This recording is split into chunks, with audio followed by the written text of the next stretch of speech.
غسل میں تین چیزیں فرض ہیں: منہ بھر کے قلی کرنا، ناک میں پانی ڈالنا کہ ناک کی جو نرم جگہ ہے یہ اچھی طرح تر ہو جائے، اور پورے جسم پہ ایک مرتبہ پانی بہا دینا کہ جسم میں بال کے برابر جگہ بھی خشک نہ رہے۔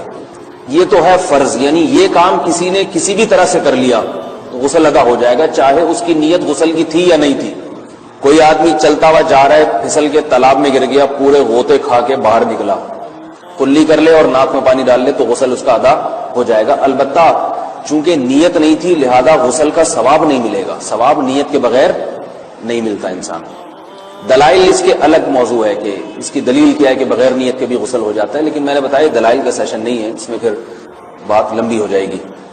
تو یہ تو ہے فرض، پورے جسم پہ پانی بہانا، قلی اور ناک میں پانی۔ سنت طریقہ کیا ہے؟ رسول اللہ صلی اللہ علیہ وسلم غسل کیسے کرتے تھے؟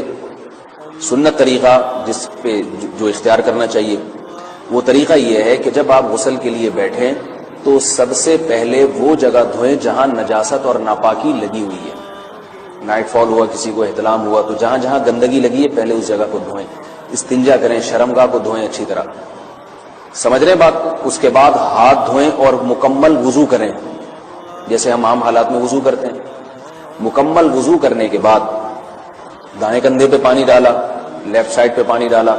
پہلے زمانے میں تو چلو سے غسل ہوتا تھا، ہاتھ دھو لیے تو اب چلو سے پانی لے کے یہاں ڈالا جا رہا ہے، چلو سے پانی لے کے یہاں ڈالا جا رہا ہے، پورے جسم پہ ملا جا رہا ہے، اور چلو سے پانی لے کے 3 دفعہ سر پہ ڈالا جا رہا ہے۔ تو آج کل چلو الو تو ہے نہیں، شاور کے نیچے جا کے کھڑے ہو جاتے ہیں، تو اس میں یہ کہ شاور کھولے اس میں کھڑے ہو جائیں، سارے چلو اس میں خود بخود ہی ہو جائیں گے، پورے جسم پہ پانی بہہ جائے گا۔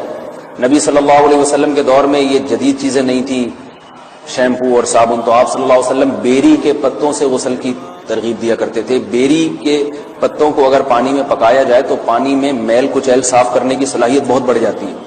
ہمارے زمانے میں اس تکلف کی ضرورت نہیں ہے، صابن ملتے ہیں اس سے نہایا کریں، بہرحال کہنے کا مقصد یہ آپ لوگوں سے۔